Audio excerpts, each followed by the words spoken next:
എൻ്റെ ഏറ്റവും പ്രിയപ്പെട്ടവരെ, എല്ലാവർക്കും പുതിയൊരു വീഡിയോയിലേക്ക് സ്വാഗതം. ഞാൻ നിങ്ങളുടെ സ്വന്തം സുരേഷ് പുനൂർ, പുനെ.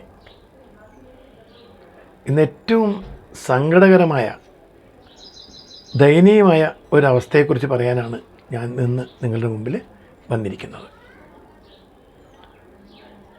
ഒരുപക്ഷേ ആ സംഭവത്തെ നിങ്ങൾ എങ്ങനെയാണ് നോക്കിക്കാണുക എന്നെനിക്കറിയില്ല. പക്ഷെ ഒരു കാര്യമുണ്ട്, ദിവസങ്ങളായിട്ട്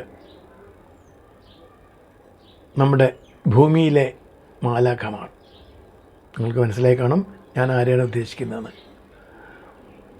നേഴ്സുമാർ, അവർ സമരത്തിലാണ്. വലിയ എന്തോ ഒരു കാര്യം നേടാൻ വേണ്ടിയിട്ടൊന്നുമല്ല, അവർക്കൊരു ലക്ഷറി ലൈഫ് ലീഡ് ചെയ്യാൻ വേണ്ടിയിട്ടല്ല, പട്ടിണി കിടക്കാതിരിക്കാൻ. അവർ നെഞ്ചിൽ തട്ടി നമ്മളോട് ആവശ്യപ്പെടുന്നത് അവരുടെയും ഒരു കുടുംബത്തിനെ മുന്നോട്ട് കൊണ്ടുപോകാനുള്ളൊരു അവസ്ഥ സൃഷ്ടിക്കുന്ന ഒരു സാമ്പത്തിക സ്ഥിതി അവർക്ക് വേണ്ടേ. അവർ ചെയ്യുന്ന ജോലിക്ക് സമാനമായിട്ടുള്ളൊരു ശമ്പളം അവർക്ക് കിട്ടണ്ടേ. അവർക്ക് വലിയ കുടുംബം. നിങ്ങൾ ആലോചിക്കണം, ഒരുപക്ഷേ നമ്മളിൽ പലർക്കും അനുഭവം ഉണ്ടായിട്ടുണ്ടാവും. നേഴ്സുമാർ എന്ന് പറഞ്ഞത്, നൈറ്റിംഗേൽ, അത് ഭൂമിയിലെ മാലാഖമാർ തന്നെയാണ്. നിങ്ങൾ ആലോചിച്ച് നോക്കൂ, നിങ്ങളുടെ അച്ഛനോ അമ്മയോ അങ്ങനെ പ്രായമായ ആരെങ്കിലും, ഭാര്യയോ പെങ്ങളോ ആരെങ്കിലും ആശുപത്രിയിൽ കുറച്ച് ഗുരുതരാവസ്ഥയിലാണെങ്കിൽ അവരെ നമ്മൾ അഡ്മിറ്റ് ചെയ്തിട്ടുണ്ടെങ്കിൽ അവരെ മുഴുവൻ ദിവസം മുഴുവൻ, രാത്രി മുഴുവൻ ഉറക്കഴിഞ്ഞൊക്കെ നോക്കുന്നത് ഈ മാലാഖമാർ തന്നെയാണ്. നമ്മളവിടെ ഇരുന്നിട്ട് ഉറക്കം നോക്കുന്നത് കാണുമ്പോൾ അവർ പറയും, ചേട്ടൻ പോയി വിശ്രമിച്ചോളൂ, അല്ലെ അങ്കിൾ പോയി വിശ്രമിച്ചോളൂ, ഞങ്ങളുണ്ട് ഇവിടെ, നിങ്ങളുടെ അമ്മയെ അല്ലെങ്കിൽ നിങ്ങളുടെ ഭാര്യയെ ഞങ്ങൾ പൊന്നുപോലെ നോക്കിക്കൊള്ളാം. ഒന്നും തിരിച്ച് പ്രതീക്ഷിക്കാതെ നിസ്വാർത്ഥ സേവനം നടത്തുന്ന ആ മാലാഖമാർ, അവർക്ക് അവരുടെ കുടുംബം മുന്നോട്ട് കൊണ്ടുപോകാൻ, കുട്ടികളെ വളർത്താൻ, ഭക്ഷണം കഴിക്കാൻ സമരം ചെയ്യേണ്ടി വരുന്ന ഒരു ഗതികേട് അതൊരിക്കലും ഉണ്ടാകാൻ പാടില്ല. കാരണം അവരുടേത് ഒരു ജോലിയല്ല, ഒരു മാനവ സേവയാണ്, ഒരു വലിയൊരു സേവനം തന്നെയാണ് അവർ ചെയ്യുന്നത്. It is A service. നമ്മുടെ മനുഷ്യരാശിക്ക് വേണ്ടിയിട്ട് നമ്മുടെ എല്ലാം ഉറക്കം പോവാതിരിക്കാൻ ഉറക്കമളച്ചിട്ട് വളരെ നിസ്വാർത്ഥമായിട്ട് ജോലി ചെയ്യുന്നവരാണ് മാലാഖമാർ, നമ്മുടെ സ്വന്തം നേഴ്സുമാർ. അവർക്ക് അവരുടെ ആവശ്യങ്ങൾക്ക് വേണ്ടി തെരുവിലിറങ്ങേണ്ടി വരുന്ന ഒരവസ്ഥ സൃഷ്ടിക്കുക എന്ന് പറഞ്ഞാൽ അതിലും മോശമായിട്ടുള്ള സ്ഥിതി നമ്മുടെ നാട്ടിൽ നിന്ന് വരാനില്ല. നിങ്ങളിതിനു മുമ്പ് ഒരുപക്ഷെ കണ്ടു കാണും. ഇതിന് തൊട്ടുമുമ്പ് നമ്മുടെ കേരളത്തിൽ ഉണ്ടായ അവസ്ഥയായിരുന്നു ഹെൽത്ത് വർക്കേഴ്സിന് വേണ്ടിയിട്ട് അവരുടെ വേതനം വർദ്ധിപ്പിക്കാൻ വളരെ തുച്ഛമായ തുകയാണ് അവർക്ക് കിട്ടുന്നത്. എല്ലാവർക്കും അറിയാം. രാജ്യം, അല്ലെ നമ്മുടെ നാട് ഭരിക്കുന്ന മുഖ്യമന്ത്രിക്കും മന്ത്രിസഭയ്ക്കും എല്ലാം അറിയുന്ന കാര്യം, ഓരോ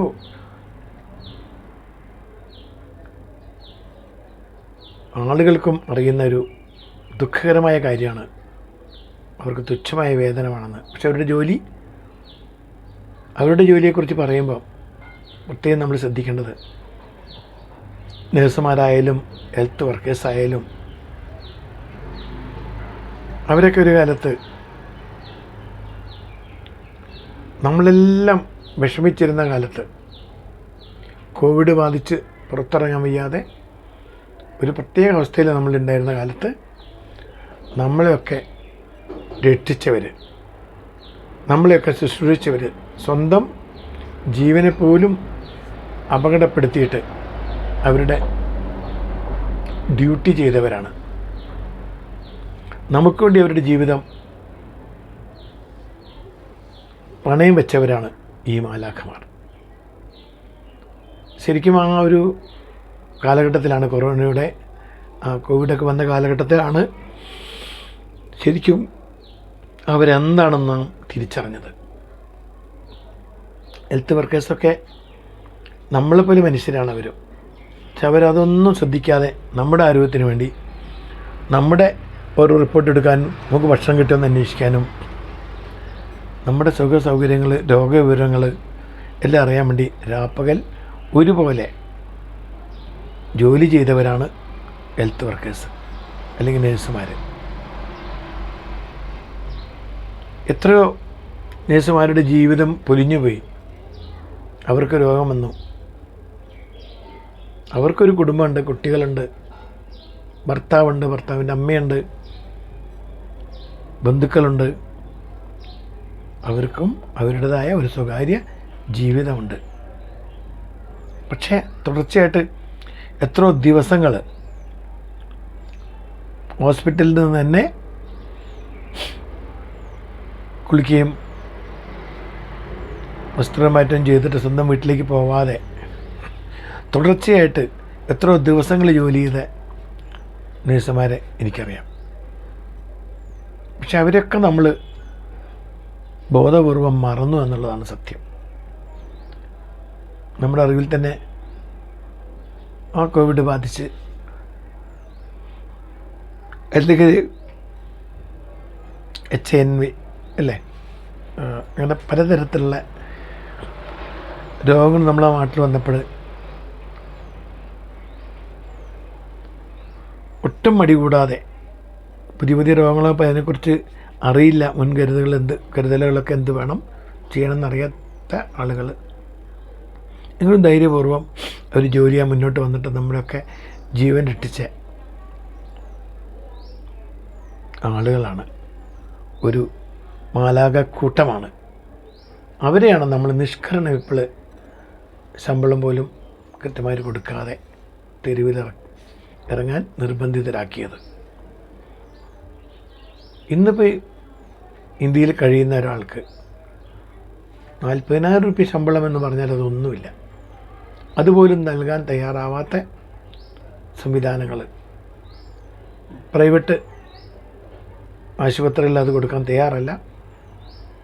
ഇപ്പം സമരം തുടങ്ങിയതിന് ശേഷം മെല്ലെ മെല്ലെ 3-4 ജില്ലകൾ, കേരളത്തിൽ 3-4 ജില്ലകൾ ഒഴികെ വയനാട്, കോഴിക്കോട് തുടങ്ങിയ 4 ജില്ലകളിൽ ഒഴികെ ബാക്കി എല്ലാവരും അവരുടെ ആവശ്യം മനസ്സിലാക്കി ശമ്പളം കൂട്ടിക്കൊടുത്ത് സമരത്തെ ഇല്ലാതെയാക്കി. ആര് സമരം ചെയ്താലും, ഡോക്ടർമാർ പോലും പണിമുടക്കിയാൽ പല ഓപ്പറേഷൻ കാര്യങ്ങളൊക്കെ നിർത്തിവെക്കേണ്ടി വന്നു എന്ന് വരാം. എങ്കിലും അവിടെ നേഴ്സുമാരുള്ളപ്പോൾ, വർഷങ്ങളുടെ പരിചയ സമ്പന്നത നേടിയ നേഴ്സുമാർ അവിടെ ഉള്ളപ്പം തീർച്ചയായും ഹോസ്പിറ്റൽ എങ്ങനെയെങ്കിലും മുന്നോട്ട് കൊണ്ടുപോകും. ഒരു എമർജൻസി, ഒരു രോഗി വന്നാൽ എന്ത് ചെയ്യണം എന്ന് ഡോക്ടർ അല്ലെങ്കിലും ഈ നേഴ്സുമാർക്കറിയാം. അങ്ങനെയൊക്കെ ചെയ്യുന്ന ഈ നേഴ്സുമാരൊക്കെ നമ്മൾ തൽക്കാലം മറന്നു എന്നുള്ളതാണ് സത്യം. ഒരിക്കലും സംഭവിക്കാൻ പാടില്ല. കാരണം ആദ്യം ഇങ്ങനെ സേവനം ചെയ്യുന്നവരുടെ മനസ്സ് വളരെ സന്തോഷം ഉള്ളതായിരുന്നാൽ മാത്രമേ രോഗിക്ക് ആ ഒരു സന്തോഷവും ആ ഒരു പോസിറ്റീവ് എനർജിയൊക്കെ അവരിൽ നിന്നും കിട്ടാനുള്ള സാധ്യതയുള്ളൂ. അപ്പോൾ അവർ വളരെ ഹാപ്പി ആയിരിക്കുന്ന ഒരു സാഹചര്യം സൃഷ്ടിക്കുക, എൻവയറമെൻറ്റ് സൃഷ്ടിക്കുക എന്നുള്ളതാണ് നമ്മുടെ ഏറ്റവും ചെയ്യേണ്ടതായിട്ടുള്ള കാര്യം. അപ്പോൾ അവർക്കുള്ളത് എത്രയും പെട്ടെന്ന് പ്രൈവറ്റ് ആശുപത്രികളെ പറഞ്ഞ് മനസ്സിലാക്കി ഗവൺമെൻറ് അതിനൊരു നടപടി സ്വീകരിക്കണം എന്നാണ് എനിക്ക് പറയാനുള്ളത്. അത് ഏത് ഗവൺമെൻറ് ആയാലും LDF ആയാലും UDF ആയാലും BJP ആയാലും ആരായാലും ജാതിയും മതവും നോക്കാതെ നമ്മെ സംരക്ഷിക്കുന്ന ഇവരെ സംരക്ഷിക്കാൻ, അവരുടെ കുടുംബത്തെ നല്ല രീതിയിൽ മുന്നോട്ട് പോകാൻ സഹായിക്കാൻ നമുക്കൊക്കെ ഉത്തരവാദിത്തമുണ്ട്. അപ്പോൾ അവരുടെ സമരം മുന്നോട്ട് പോകാൻ സമ്മതിക്കാതെ എത്രയും പെട്ടെന്ന് ഒത്തുതീർന്ന് നല്ലൊരു മാനസിക ശാരീരിക അവസ്ഥയിലേക്ക് വരണം, സാമ്പത്തിക അവസ്ഥയിലേക്ക് അവരൊക്കെ എത്തിച്ചേരണം. അതിനുവേണ്ടി വേണ്ടതായിട്ടുള്ള കാര്യങ്ങളൊക്കെ എത്രയും പെട്ടെന്ന് ചെയ്യണം ഗവൺമെൻറ് തന്നെ മുൻകൈ എടുത്ത് എനിക്ക് പറയാനുള്ളത്. അവരുടെ പേരിൽ ഒരിക്കൽ കൂടി എല്ലാ ആശംസകളും എല്ലാ നന്മകളും അവർക്കൊക്കെ നേർന്നുകൊണ്ട് ഞാൻ നിർത്തുന്നു. പ്രിയപ്പെട്ടവരെ, വീഡിയോ ഇഷ്ടമായാൽ തീർച്ചയായും ലൈക്ക് ആൻഡ് കമൻറ്റ് ചെയ്യണം, സബ്സ്ക്രൈബ് ചെയ്യണം. എങ്കിൽ മാത്രം എനിക്ക് മുന്നോട്ട് പോകാൻ പറ്റൂ. അതുപോലെ തന്നെ ഈ നഴ്സുമാരെ സപ്പോർട്ട് ചെയ്യാം. Signing off, Suresh Punnur, Pune.